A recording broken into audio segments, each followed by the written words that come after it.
Ooh, there was somebody.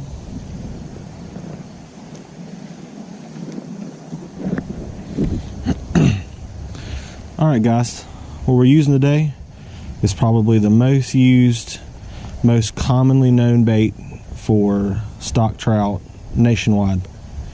And today we're going to talk about a couple myths and facts and different fun facts about this this particular bait. Everybody knows it. It's Powerbait. It's iconic in the trout game. Let's do a quick rig and we'll get after it.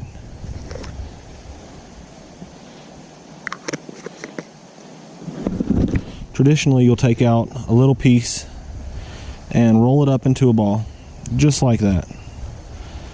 And you'll take whatever hook you've got and you'll just stick it just inside of the ball like that and kind of form it around it. And then 6 or 8 inches above, traditionally, you'll just add a little split shot weight. And you just cast this rig out and let it set. And these fish, they assimilate this with a hatchery pellet. It's essentially what they're fed their entire lifespan inside of the hatchery. So when they see this, they just think it's a natural source of food. They're totally used to it, even though it's so unorthodox, and really no other fish assimilates this to food. But let's get after it, see what we can catch, and catch back with you when we get hooked up.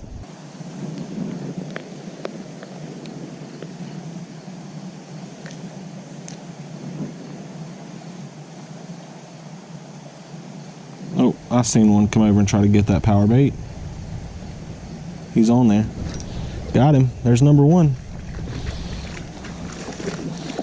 The power bait can be super deadly. The fish just absolutely love it. I seen this one come over and eat it on the fall.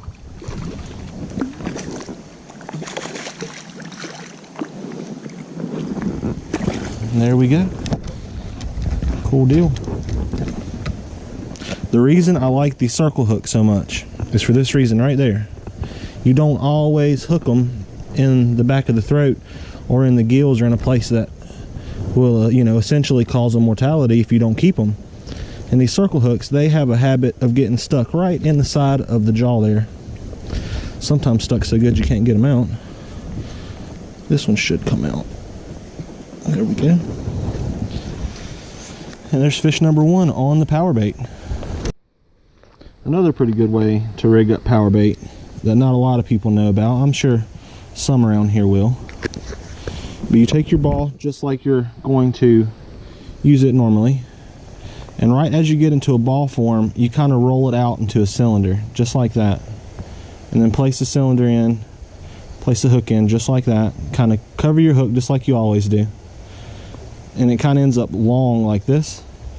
Then take your thumb and pinch just a small little groove in this bait, just like this. And what happens is when that thing gets down there, it'll spin underneath the water, almost like a grub. And the current will kind of grab it and it'll spin it. And for whatever reason, that little bit extra right there, it gets bites. So let's see how long this will take. It's already spinning down. I can already see fish coming over to have a look.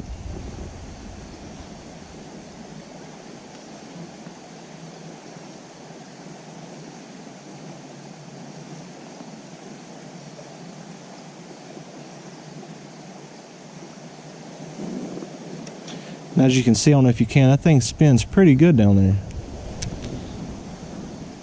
We'll drop him back in there right on top of him, see if somebody's interested.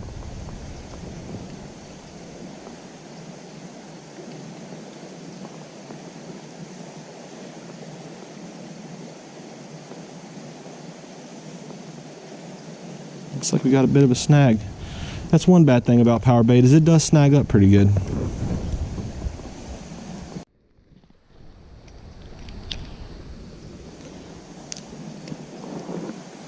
Cast out the paddle tail power bait again.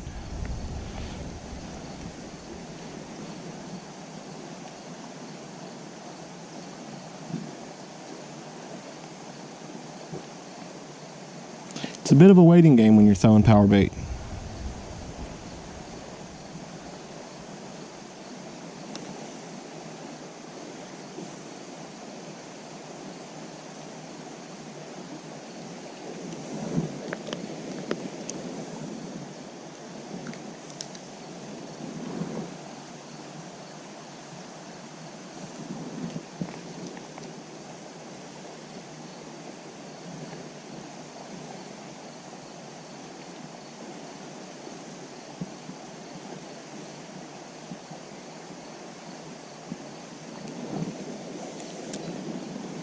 Power bait's original use was a floating bait.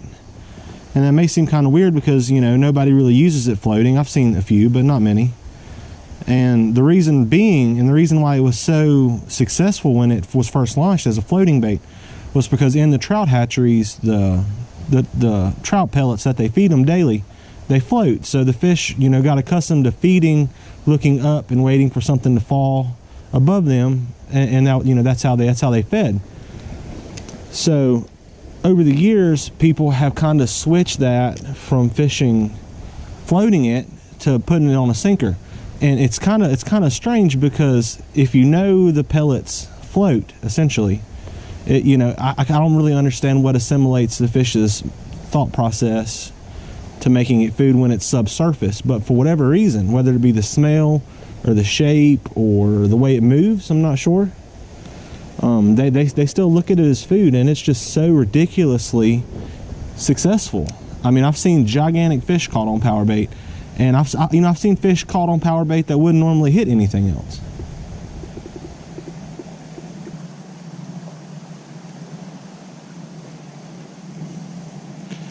If you've casted it out a few times and you don't get a bite, attempt moving the sinker, whether that be further away from the bait or closer, and see, just by experimentation, whether that, you know, assists you with getting bites or not. I find that oftentimes moving that sinker around and making it either higher in the water column or closer to the bottom, I get a few more bites that way. So we'll mess around with it and see what's best, and we'll go from there.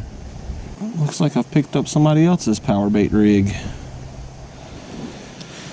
That's not what we want. And you see, guys, that's a bad call. You can tell by this rig that I just pulled up from the bottom that this is a power bait rig, and it's just a tiny little treble hook and a split shot. And even though the treble hook's going to get a higher chance of getting hooked up, the problem with this is so many guys want to fish power bait and they want to catch and release. And if this tiny little hook ends up in the back of the throat of a trout, it's 100% dead. You would not believe how many fish I've seen floating down the creek or struggling on the bank because somebody likes to fish power bait but doesn't want to keep their fish, and they use stuff just like this.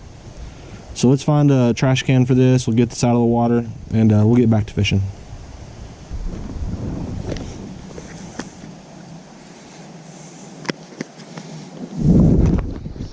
Here's another little trick that works quite well with power bait. You mold up your little ball, then take in your hands just like this and roll it out and kind of form a worm shape, just like that. And take your hook, and I like to place it right in the middle and kind of form the bait around the hook like that. Oftentimes you do have to leave a little bit of the hook exposed with this technique. I like to do it kind of like that right there. And that thing will just flop through the water all sorts of silly. And man, that works good too. There's a really nice brown trout up here, and I've learned in the past that with this worm shape, it'll get those brown trout to eat power bait, which normally they wouldn't. So we'll send that up there and see if he's interested at all. Kind of jig it around in his area. Looks like that's going to be a no-go with that guy. That's okay. Usually browns don't really care for the power bait. It doesn't mean they can't be caught on it. It's just not a common bait. You would think that it would work equally as well throughout the trout kingdom, and that's one of the biggest myths is people think that power bait would work successfully on all species of trout, considering they all eat the same trout pellets at the hatchery. But genetically speaking, a brook trout and a brown trout, genetically their DNA is set up so that they chase and eat minnows and small fish, and bugs as well, but primarily minnows and small fish. That's why they have the sharp teeth. And the rainbows primarily eat bugs. But with considering that they all are eating the hatchery pellets, you would immediately assume that it would be as effective with all three. But it's just not, and that's one of the biggest misunderstood myths about trout fishing is people assume that, hey, I'll put on my power bait and I'll catch every fish in the creek, which you'll catch a lot of fish, but primarily you'll catch the rainbows. There's something else I like quite a bit too, and that's taking this worm-shaped power bait here, removing the weight and actually using this as a floating bait. With this worm shape, it kind of gives it a bug-like shape, and then the fish can kind of see it as more than just, you know, a floating piece of dough. And it's worked quite well in the past. Normally they'll come up and hit it really, you know, rapidly right up near the surface. It's something quite awesome to watch. Okay, let's head on back to our weighted technique here.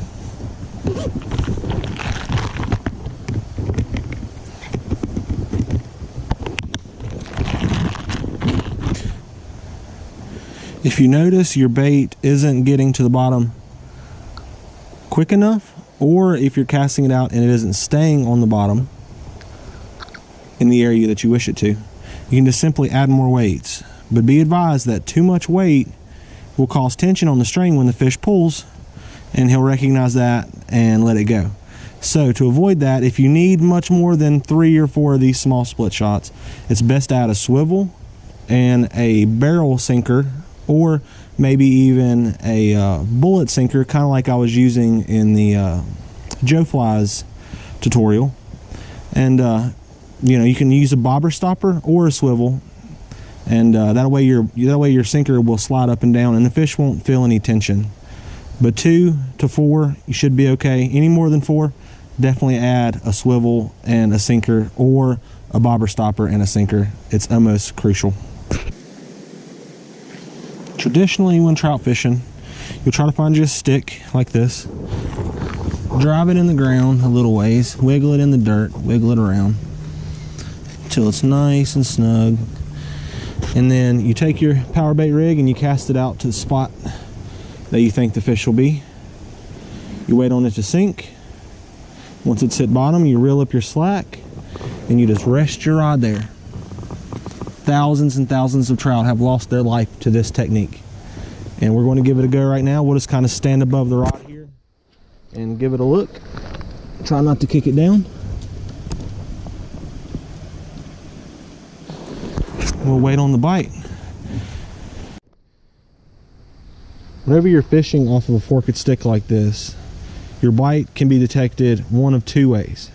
Either your rod tip will move, your basic fish is pulling, hit, or your line will all of a sudden go really slack. And what that means, if it does, is the fish has grabbed your bait and moved towards you or in your direction.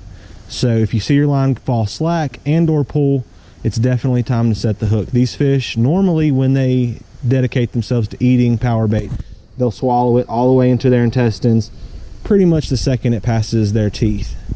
So you kind of got to be ready, but at the same time, if you're not quite on the rod quick enough, this technique will still be fine, because most of the time the fish will hook themselves and they'll have it deep in their belly. This is a great way to catch really lethargic fish that kind of don't want to eat. You just kind of set your bait out there in the area where they're grouped up and just kind of wait. It's one of those baits that you can just set there, and it may take 5 minutes, it may take a half hour, but if you got a round fish, there's a good chance they'll get it at some point.